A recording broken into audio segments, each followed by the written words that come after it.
And I would do my subdurals and bring the patient outside, and they're like, this fucking guy's going home the next day. That is how powerful sunlight is for our biology. But you know what the problem is? You never get to open this door in centralized medicine because they don't even know it exists. Do you know what melanin effectively does? It turns sunlight into a DC electric current in the brain. And so they're missing this cornerstone of physiology. They're not taught physiology the way I think they should be taught. They're taught pharmacology, if this, then that. What is quantum biology truly revealing here? That the pharmaceutical castle was built on ice? Well, that won't end very well with their forecast of global warming. Well, we'll just blame it on the sun. Or should I say, sunlight? To recap the general elemental highlights of good nutrition, it all begins with sunlight. Many practitioners are now recognizing the overlooked importance of sunlight as a basic photosynthesis that takes place in the mitochondria. This makes sunlight, or UV, the kingpin, followed by its running mate, copper, for its bioconductive properties, magnesium for its ions and salinity, and retinol in the form of pure vitamin A for assisting copper to metabolize enzymes such as melatonin, leptin. Once we have this executive administration in order, iron, B complex, vitamins C, D, and E, and the rest all fall in line as good servants.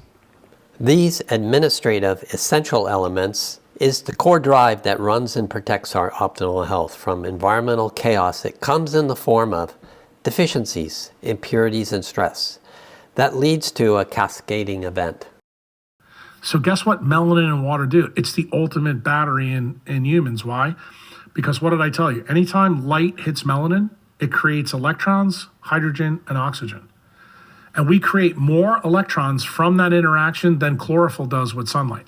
Chlorophyll, the first step of photosynthesis, only creates 2 electrons. Melanin, the minimum is 4, but it can create way more because it's a wideband semiconductor. You heard me say that multiple times to Huberman. When you have aberrant charge in the wrong place in a cell, remember the analogy I used, tuning fork? These, they don't work anymore. And that creates a signaling problem. Remember, anytime you create a signaling problem, that creates chaos. Well, it creates chaos. The name for chaos in medicine is inflammation. And what is inflammation fundamentally? It's too much positive charge, not enough negative charge. Most studies show herbicides and pesticides have played an active role in depleting copper in livestock. Copper is commonly sourced in groundwater like spring water, mountain streams. In the day when America was being settled, farmers settled close to the premium sources of groundwater to supply their livestock needs. The demand for beef was growing as the decades went by, which inspired larger farms to be created in less than ideal conditions, which means water had to be transported from polluted, muddy rivers and rain runoff collection systems.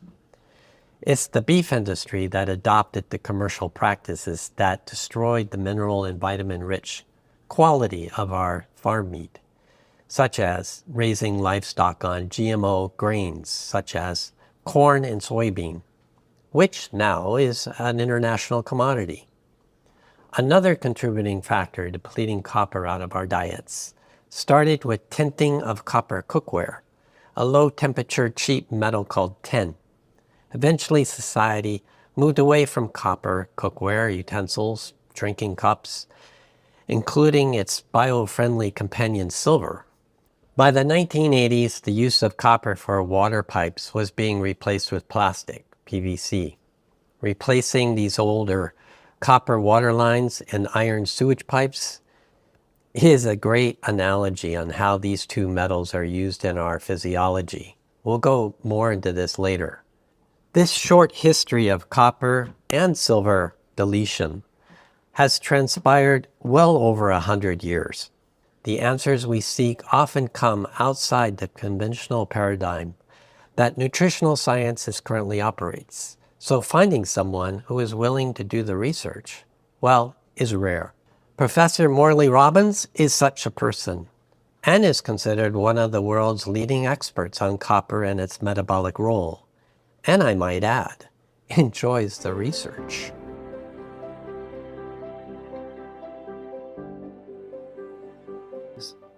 And what is vitamin A? It is a light sensor. What's vitamin D? It's a light filter. It blocks light. And yet it's been billed as the sunshine vitamin. Wink, wink. Get it? Actually, Weston A. Price, who figured this out, that the sunlight during the winter has more blue light, and sunlight during the summer has more red light. The frequency of red light relates to copper. The frequency of blue light relates to iron. We are designed as a species to make hay while the sun shines. Let's make a lot of vitamin D during the summer months, and guess what? Our liver stores it, and it's good for 6 months. Copper is only bioavailable because of retinol. Why? Because the vitamin A becomes what are called retinoids. So retinol becomes retinoids. Well, there's a whole spectrum of retinoids. And some of the most important are the retinoic acids. But there's 4 retinoic acids made in vitamin A metabolism. 4 hormones. Vitamin D only has 1 hormone. And so the reason why the 13-cis-retinoic acid is so important is that it activates the enzymes ATP7A and ATP7B. Vitamin A, that 13-cis-retinoic acid, activates those enzymes to load copper into the copper enzymes. They can't work without copper. You're supposed to have 8 copper atoms in ceruloplasmin, but there are hundreds of enzymes that are copper dependent. They'll tell you it's only 9, but then you'll start to dig and dig and dig and find out, wow, there's a lot of enzymes that no one likes to talk about. And they don't work unless ATP7A is fired up and doing its job. And there's all sorts of environmental and food chemicals that block that mechanism. What a surprise. What a coincidence. And so we live in this world of make-believe that doesn't know about copper, thinks that retinol is toxic. So we have copper toxicity and vitamin A toxicity. Wink, wink, don't you know? And we're supposed to be drowning ourselves in vitamin D. Well, I did a webinar a number of years ago, actually during 2020, 90-minute webinar, where I introduced people to 13 studies that documented that vitamin D is not your friend. There's always been a symbiotic relationship between life and its environment. The ability to adapt and thrive to the environmental chaos. Well, it comes from the coherence of intelligence manifested through the matrix of the mitochondrial search engine. You know, the idea of a single task function in the metabolic pathways of the body is incomplete. The truth is more like, well, a complex multitask system that always includes a series of activations and suppressions. You know, vitamins work together, building enzymes that work in sequence in other words, turning things off and on. Marry up these nutrients that relate to each other. Calcium and magnesium, sodium and potassium, fascinating relationship together. Copper and iron, not copper and zinc. That's the foolish thinking of Carl Pfeiffer back in the 60s. Warburg, LVM, Schultz, Krebs. I mean, they were all studying copper and iron. Why? Because they were fascinated by making energy. But then vitamin A and vitamin D, they need to be married up. I would bar people from talking about one without talking about the other. That's where we've gotten into a lot of problems scientifically and clinically, is cordoning off and saying, well, let's just talk about iron. No, let's just talk about vitamin D. And the body doesn't work that way. These nutrients are incredibly interdependent. And we've lost that elegance in our dialogue.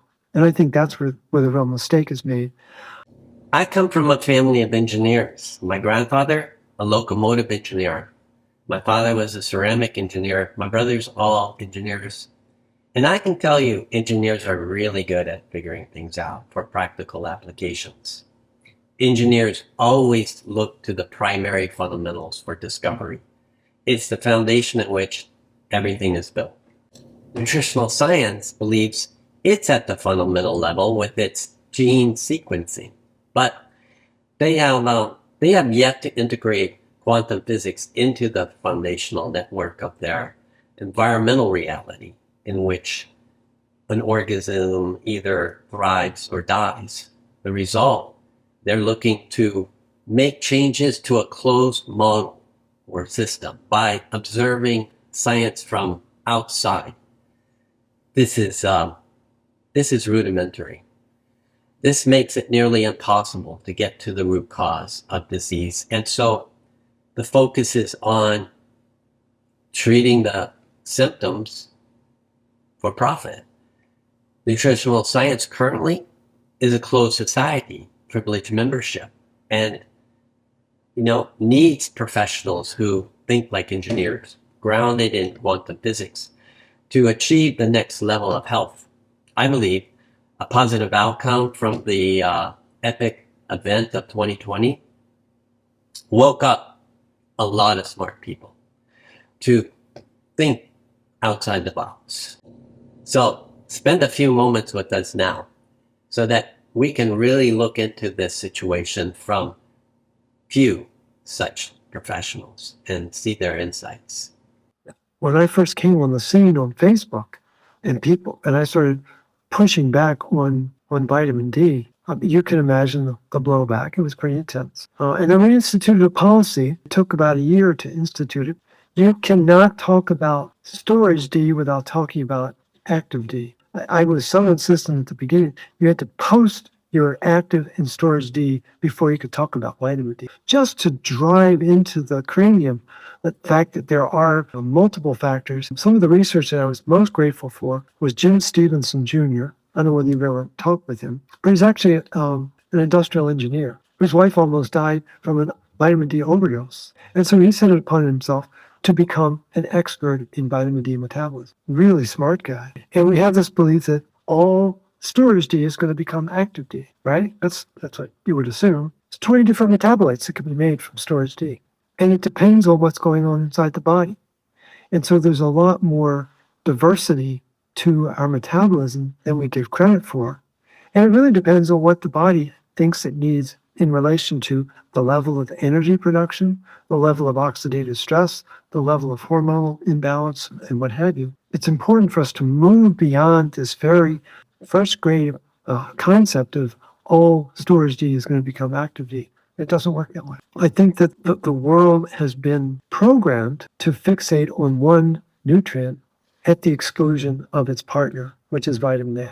You can't absorb copper unless you have fat in your diet, and you can't metabolize fat unless you have copper in your body. And so, again, this is not my opinion. Talk to Lutsenko at Hopkins and talk to Chris Chang at Berkeley. And they'll tell you emphatically, you can't metabolize fat without copper. These are these mega stars in the world of copper research that nobody knows about. I wish to raise the flag of caution here. Our general health at this particular point in time is statistically terrible, far from optimal. Most of the population have serious deficiencies, especially in the essential minerals and like copper and UV light. My rule of thumb is to take it slow, start microdosing 3-4 days of the week, and then build a schedule from there. When you're starting any kind of program, nobody wins a marathon that doesn't know how to pace themselves in their progress.